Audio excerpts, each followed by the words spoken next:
Getting set to restart the Subway 300 presented by Labor Ready. Jeannie? Well, Shane Hall, one of the guys at the back of the pack who was unable to squeeze through. What was your spotter saying? Was there any communication when you saw it happen in front of you? Believe it or not, I think it happened so quick we didn't even get a response, and I was just trying to ease through there. It just something happened up in front of the Lance Snatch car, and just didn't have a whole lot of time to react. We thought we had a way through it, trying to stay straight. Somebody got us from behind, turned us around, but it's probably the same story these other 12 guys have said too. So just hopefully get things together and go to California and try to turn our deal around. We've been having way too much of this kind of luck here the last couple of weeks. So. Good ending for everybody, though. You're all walking away. Guys? Getting set for the restart, Jeannie. Mike McLaughlin leads. Jeff Green, Greg Biffle, Mike Wallace, Kevin Grubb, Todd Bodine, Jason Keller, Elton Sawyer, Jeff Purvis, and Jay Sauter, the top 10. Mike Skinner, Jimmy Spencer, Chad Little, Larry Foyt, Tony Raines, Andy Kirby, Rich Bickle, Bobby Hamilton Jr., and Jay Sauter are the lead lap cars as we go back to green. And that was just a little wake-up call there, folks. You might want out and run out and get Jesse and wake him up and get him back in the house, because this thing ain't over with yet.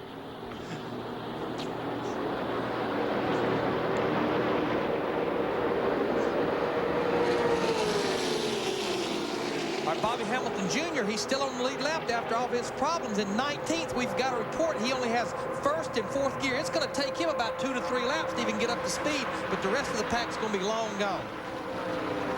But he may still get a lead lap finish out of this, even though he's well back of the pack. Well, he's got a lot of damage on the front end, and they did a pretty good job of repairing it, but he's certainly not a factor as far as winning this race. He's just trying to survive it now.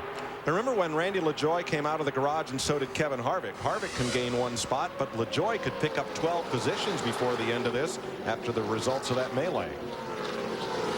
Second place car is Jeff Green. Steve's in his pit. Mike, with crew chief Harold Holly. Harold, we've talked about you put a backup motor in there. Are you and Jeff Green confident you can get to the front with that backup motor? Well, I tell you, it's whoever's working with you at the end. The motors just run awesome all day. The Roush guys have done a super job with our engines, and we've hardly had 0 failures in 2 years, so we got a lot of confidence in those guys. And Jeff's doing an awesome job in the Nesquick Taurus today, so we'll just have to see what happens here at the end. Now, they've said that car is better behind someone than in front. I've been watching that car, and I keep thinking the same thing. What they told me this morning, this car has to have help. Look at here, 4 or 5 wide. These guys know there's only 16 laps to go. Look at them touching. Jimmy Spencer, and that's one of the most treacherous places on the racetrack. It's when you drop those left wheels down on the apron to the tri-oval.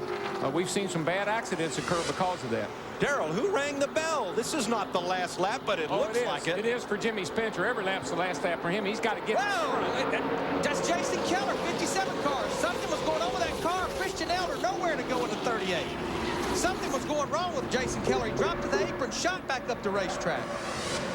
Fourth caution of the day at lap 97 as Keller's car rolls helplessly into the wall and to a stop. How unfortunate.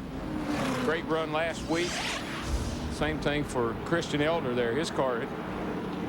And both the point leaders come to grief here in Talladega. Now trying to get back to the flag, and there's contact between Biffle and the car up on the high side. That is Mike Skinner as they come to the flag. These guys do race back to the caution flag this close to the end of the race. Any position you can get is going to help you on the restart. There's Jason Keller. He is okay. See if we can see what happened in this case here. He's right around the bottom of the racetrack. He drops down on the apron. Oh, when he dropped down on the apron, I believe he may have been going. I think he might have been trying to get out of the way. I think he felt something wrong, and when he got down on the apron, the car just took off with him. Darrell, from 36 degrees, that apron's not quite flat, but isn't that a pretty serious transition? Yeah, you can't drive down there. I mean, you can come up to speed down there, but you sure can't get down there when you're up to speed. He's wobbling a little bit back. You see a touch of smoke. I believe he had something go wrong with that car. Dick, what was the problem? Well, the crew says it was a tire. Ironically enough, he had been running at the finish of 36 straight races, just like Kevin Harvick all the way back to year 2000 in Atlanta. So I'm sure they're going to work hard on this thing and try to get it back out. But it's going to be a lot of work to do that, and not much time in which to do it. And the innocent victim, hard on the brakes, Christian Elder, going high to get around Keller, and just runs outer room. Keller comes right up into him. Yeah, he couldn't do anything. Backed right up in front of him. But you see that 57 car, Keller's car, starts to wiggle just a little bit. He felt it. He tried to get down out of the way. And when he did, he got down on the apron. He was going fast, and the car just shot back up on the racetrack. And Darrell, you just can't carry much speed down on an apron. Plus, the apron's very dirty. A lot of trash down. Yeah, and if he had, in fact, had a problem with his left rear tire, I mean, that's just like going down there and spinning the thing out. And though we did not see it, Christian Elder did climb out of his race car, and there he is. He is okay. Again, very good news. Fourth caution of the day as they come past start finish, and you see them discussing the run to the flag position, which NASCAR scoring will sort out and adjust. And Biffle and Biffle not real happy with Spencer. No, this looks like or with Skinner. They got together. They got together coming down for the caution flag. But NASCAR has a camera at the start-finish line. They can go back on any given lap, and they can tell you exactly who crossed it, and they'll sort it out through the crew chiefs and tell them where you need to line up on the restart. And they have the scoring transponders that indicate the exact instant to the thousandth of a second as they come across the line. And there's a gentleman's agreement that, you know, if you're in the lead there, in the lead pack particularly, you don't necessarily have to race back, and normally you don't. But we're running out of time here, and this track is hard to pass on. So guys are going to take advantage, and I think Biffle probably feels like as a rookie, he got taken advantage of.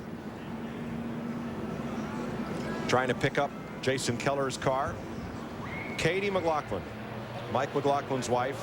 Gotta go, you gotta go. A bundle of nerves. And who can blame her? Her husband leads this race. It's the second time this season. He led 2 laps at Nashville last week. And his best Talladega finish, 3rd, 3 years ago. Finished 6th at Daytona. We will be back for the restart and conclusion of the Subway 300 presented by Labor Ready on Fox.